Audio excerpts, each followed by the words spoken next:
Have you ever had the strange feeling that modern dating isn't failing loudly, but quietly? Not through big arguments or dramatic endings, but through a slow sense of confusion. Conversations that feel empty, connections that don't deepen, effort that doesn't seem to lead anywhere. It's as if people are walking in the same direction, yet no one remembers choosing that path. Psychology says this feeling isn't accidental. It's the result of an environment that shapes behavior long before we become aware of it. And once you see it, dating stops feeling confusing and starts feeling predictable. Let's begin with a simple observation. Human behavior doesn't change randomly. When patterns repeat across millions of people, psychology looks at environment, not personality. Modern psychology teaches us that human behavior follows rewards. People don't usually change because they are suddenly different inside. They change because the world around them encourages certain choices and discourages others. When patterns repeat across millions of people, the explanation is rarely individual failure. It's usually environmental influence.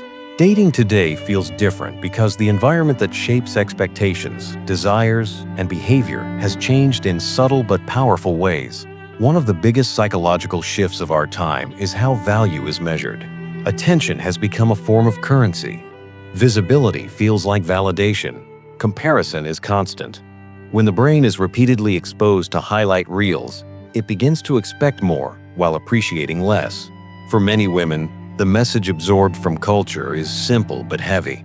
Never settle, always upgrade, and always keep options open. While this sounds empowering, psychology warns that endless choice can quietly destroy satisfaction. When the brain is trained to look for something better, commitment begins to feel like loss instead of growth. This doesn't happen because someone is shallow or ungrateful. It happens because the human brain adapts to its environment. When novelty is rewarded more than stability, people learn to chase novelty. When image is rewarded more than depth, people learn to perform instead of connect. Over time, this reshapes how relationships are approached, often without conscious intention. At the same time, men are shaped by a different psychological pressure. Their value is often tied to performance, providing, and proving themselves. Affection can feel conditional. Acceptance can feel earned rather than mutual. This creates a dynamic where both sides enter relationships carrying invisible weight, one side fearing limitation, the other fearing inadequacy. Psychology calls this role strain, and it creates tension even in relationships that start with good intentions. Zooming out, psychology also studies systems, not just people, and systems reward what benefits them. Instability creates movement. Movement creates consumption. Stable, content relationships are emotionally rich but economically quiet. There is little external incentive in modern culture to promote long-term satisfaction. Media thrives on drama. Platforms thrive on engagement. Influencers thrive on insecurity. Quiet stability doesn't trend, so it slowly disappears from the spotlight. When chaos becomes normal, peace feels unfamiliar. When intensity is mistaken for love, calm connection feels boring. This is why many people struggle to recognize healthy partners. The nervous system, trained on stimulation, misreads safety as lack of chemistry.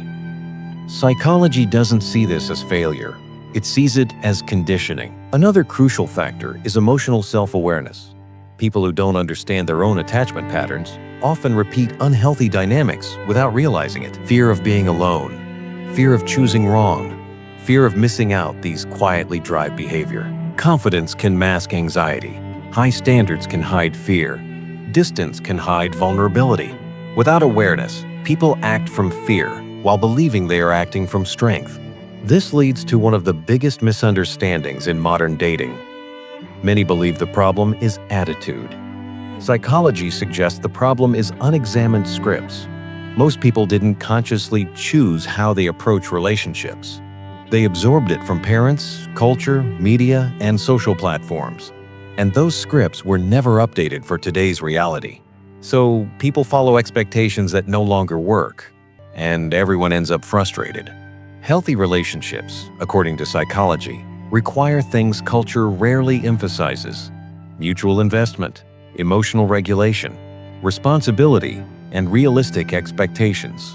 Not perfection, not constant excitement, but reliability, effort flowing both ways. The ability to feel deeply without reacting impulsively. The humility to recognize one's own role in conflict. These qualities don't get applause online, but they are the foundation of lasting connection. So what does modern psychology actually suggest in this environment? It doesn't promise easy answers. It suggests personal clarity. The people who navigate modern dating best are not the most attractive or the most confident. They are the most grounded. They build full lives instead of using relationships to fill emptiness. They understand their emotional triggers. They walk away early from misalignment instead of staying and hoping. They don't chase attention. And they don't fear being alone. Ironically, when someone stops needing a relationship to feel whole, they become capable of choosing one wisely. Desperation distorts judgment. Wholeness sharpens it. The system may reward chaos, but individuals can choose clarity. Culture may promote confusion, but self-awareness creates stability. And this brings us to the truth that changes everything. The question isn't why people seem different today. The question is, what kind of environment shapes people this way? Once you understand that, dating stops feeling personal and starts feeling navigable. You're no longer fighting people, you're navigating a system. The system may not care about connection, depth, or long-term happiness. But you can, and when you build yourself with intention, heal your emotional blind spots, and raise both your standards and your self-awareness, you stop walking the path unconsciously. You choose it, because the most powerful decision in modern dating isn't who you choose. It's whether you wake up to the path you're already on, or continue walking it without realizing where it leads. So if dating feels heavy, confusing, or quietly draining, understand this: you were never meant to feel lost inside it. You were conditioned, shaped by an environment that rewards restlessness and punishes depth. A system that keeps people searching, comparing, upgrading because stillness produces nothing it can sell. Once you see this, the illusion breaks.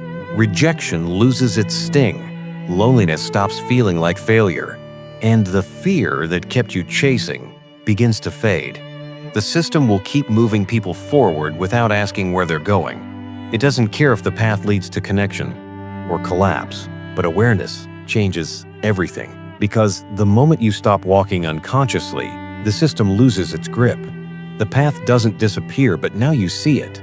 And seeing it is how you step off.